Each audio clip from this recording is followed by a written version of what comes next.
Assalamualaikum warahmatullahi wabarakatuh. Selamat pagi untuk kamu yang sedang menyaksikan video pembelajaran ini. Masih di channel YouTube Junaidi Fayat. Kali ini kita akan membahas pembelajaran 5 subtema 3 dari tema 9. Adapun materi-materi yang akan kita bahas pada video pembelajaran ini, yaitu yang pertama adalah iklan elektronik. Kemudian yang kedua, cara membuat campuran. Dan yang ketiga adalah membuat karya seni rupa. Oleh karenanya, untuk kamu yang sedang menyaksikan video ini, silakan simak dan cermati video pembelajaran ini dengan baik, sehingga kamu mudah dalam memahami materi-materi yang akan saya jelaskan. Yuk, langsung saja kita bahas ketiga materi tersebut. Materi pertama seperti yang tadi sudah saya utarakan di awal ya, di bagian cover, adalah iklan elektronik. Nah, materi ini adalah materi yang bersumber pada muatan pelajaran Bahasa Indonesia dengan KD 3.4 dan 4.4. Setiap media elektronik memiliki unsur-unsur iklan yang berbeda-beda.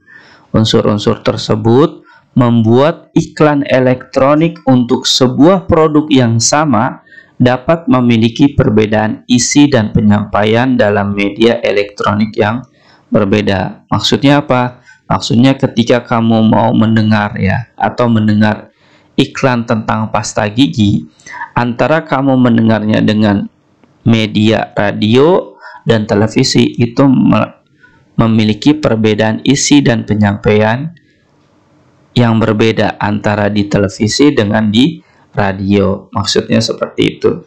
Jadi setiap iklan memiliki perbedaan masing-masing. Unsur-unsur iklan elektronik berdasarkan media dalam tabel berikut. Jadi terdapat unsur-unsur iklan yang membedakan antara unsur-unsur iklan di televisi, internet maupun di radio. Nah, di sini ada medianya ya. Media iklan elektroniknya ada radio, ada televisi, dan ada internet. Nah, ketiganya itu kita bahas dengan cara perbedaan yang masing-masing dimiliki. Pertama adalah audio atau suara. Nah, kalau dari segi suara, iklan radio dengan media radio itu berupa penggambaran produk dengan jelas melalui kata-kata, musik, maupun efek suara. Jadi kalau radio itu kita hanya menyaksikan bentuknya dalam bentuk suara saja. Sedangkan di televisi bisa berupa suara manusia, hewan atau tumbuhan, musik, atau hanya berupa efek suara. Sedangkan di internet berupa video yang memiliki unsur suara. Kemudian dari segi gambar atau video, tidak memiliki gambar atau video. Nah, ketika kita melihat atau menyaksikan radio, iklan itu tidak ada gambarnya atau tidak ada videonya kalau di radio ya, karena dia fokus kepada satu efek saja, yaitu efek suara. Nah, di televisi kita bisa menggambarkan penggunaan produknya yang ditawarkan secara menarik pada gambar yang dapat bergerak, karena bentuknya dalam bentuk video. Sedangkan media internet menggambarkan penggunaan produk yang ditawarkan secara menarik pada gambar yang dapat bergerak atau animasi gambar. Jadi kalau di televisi hanya fokus ke gambar yang bergerak dan menarik. Nah, kalau media internet itu selain gambar yang dapat bergerak dan menarik, bisa juga dalam bentuk animasi gambarnya. Kemudian dari segi waktu, radio dan televisi memiliki kesamaan dalam segi waktu yang singkat, karena durasi itu menentukan biaya atau harga yang akan mereka keluarkan ya bagi si pembuat iklan.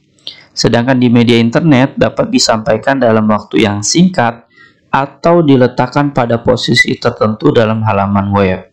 Jadi kalau media internet itu iklannya itu bisa diberikan dalam bentuk posisi tertentu, misalkan dalam bentuk label di video, atau dalam bentuk apa aja ya.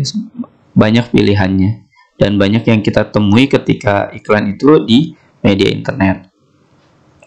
Pada dasarnya ketiga poin radio, televisi, dan internet itu menggunakan bahasa dan kalimatnya adalah bahasa formal maupun informal. Kemudian kalimatnya itu dibuat atau dibikin dalam bentuk kalimat yang singkat, padat, sehingga mudah dipahami dengan bahasa yang komunikatif dan informatif.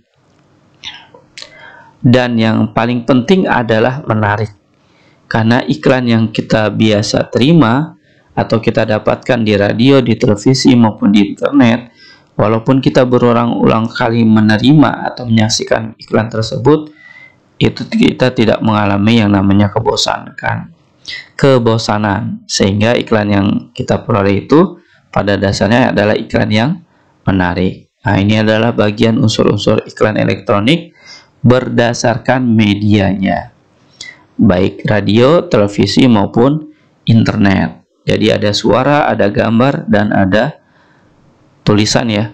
Ada suara, gambar, tulisan, ada gerak, dan lain-lain. Kita lanjut ke materi yang kedua, yaitu cara membuat campuran. Materi ini adalah materi bersumberkan pada muatan pelajaran ilmu pengetahuan alam dengan KD 3.9 dan 4.9. Tahukah kamu ternyata teh ya, ini bukan teh manis hangat yang sering kita buat termasuk campuran homogen.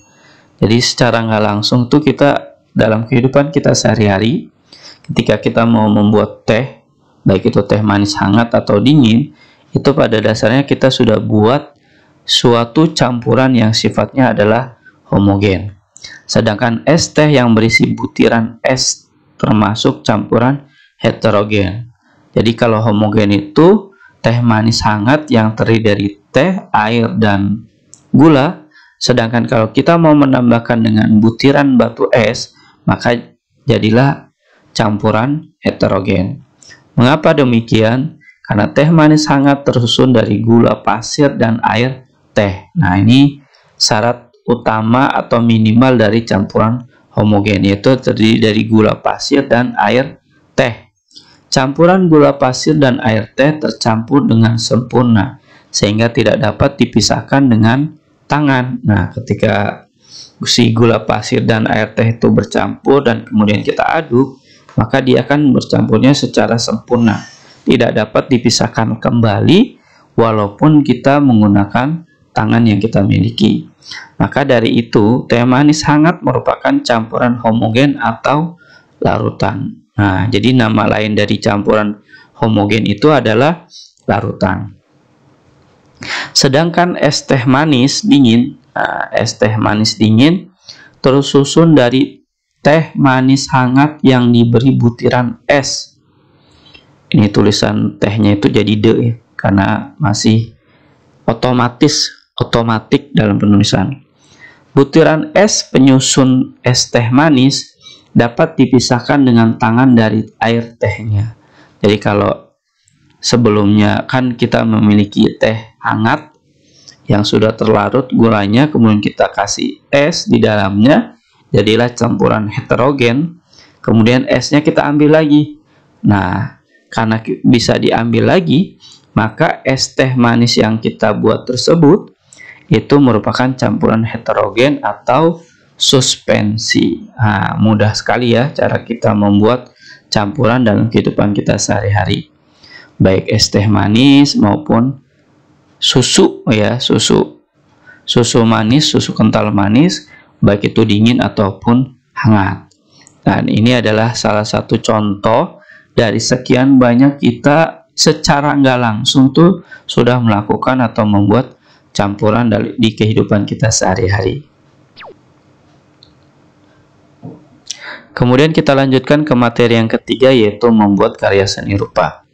Materi ini adalah materi yang bersumberkan pada muatan pelajaran SBDP dengan KD 3.4 dan 4.4. Batik jumputan yaitu batik yang dikerjakan dengan cara diikat dan dicelup dengan warna.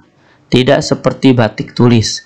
Batik ini tidak menggunakan malam, tetapi kainnya diikat atau dijahit dan dikerut dengan menggunakan tali. Tali berfungsi sama halnya dengan malam, yaitu untuk menutup bagian yang tidak terkena warna. Jadi kalau kamu mau membuat batik jumputan, maka sediakan alat-alat yang dibutuhkan. Di sini kalau dicontohkan adalah dengan cara pertama adalah pewarna pakaian terlebih dahulu. Kemudian ada tali ya. Talinya itu bisa karet. Kemudian ada satu lagi benda yang untuk mengikatnya selain tali ya. Kita lihat contohnya ya. Nah, di sini contohnya si pembuat batik jumputan sudah atau mau mencelupkan, merendam ya kain yang ingin dia buat dari batik jumputan ke dalam air pewarna. Jadi ada air pewarna yang dibutuhkan untuk membuat batik jumputan. Jadi yang perlu kamu perhatikan adalah di sini ada ember, alatnya ember, kemudian ada pakaiannya atau bahan yang ingin dibuat batik, kemudian ada larutan dengan air pewarnanya. Perendaman dilakukan di larutan pewarna adalah salah satu tahapan membuat batik jumputan. Jadi larutan pewarna ini sangat penting karena ini adalah bagian proses kita untuk membuat batik jumputan. Dan kalau sudah selesai prosesnya yang dilakukan oleh si pembuat batik jumputan ini, maka dihasilkanlah batik seperti ini. Yang awalnya polos ya, putih polos, maka ketika sudah direndam dengan larutan pewarna, jadilah seperti ini. Warna birunya sudah masuk ya. Jadi seperti ini ya, ada putih, ada biru terang, dan kekurangannya ketika kita membuat batik jumputan, ini lama-kelamaan nih warnanya tuh akan kembali seperti warna normal. Dan ini adalah contoh paling sederhana ya, paling gampang membuat batik. Setelah kamu menyaksikan video tadi di awal dari materi 1 sampai dengan materi ketiga, silakan untuk kamu yang sedang menyaksikan video ini, jawablah soal-soal latihan berikut terdiri dari 4 soal, di mana soal latihan ini diambil dari video pembelajaran kita kali ini. Jawablah dengan jawaban yang benar dan tepat. Jawabannya sesuai dengan hasil karya kamu sendiri tanpa harus meminta atau menerima bantuan dari orang lain. Selamat mengerjakan, saya doakan kamu dapat mengerjakannya dengan jawaban yang benar dan tepat. Jika kamu kesulitan dalam menemukan soal-soal ini dengan jawabannya, maka kamu bisa mengulang kembali video pembelajaran ini dari awal hingga akhir. Nah, insya Allah kamu akan menemukan jawaban-jawaban yang kamu inginkan. Terima kasih telah menyaksikan video pembelajaran ini. Semoga dengan menyaksikan video pembelajaran ini dapat menambah wawasan dan ilmu pengetahuan kamu di pembelajaran 5 subtema 3 dari tema 9. Wassalamualaikum warahmatullahi wabarakatuh.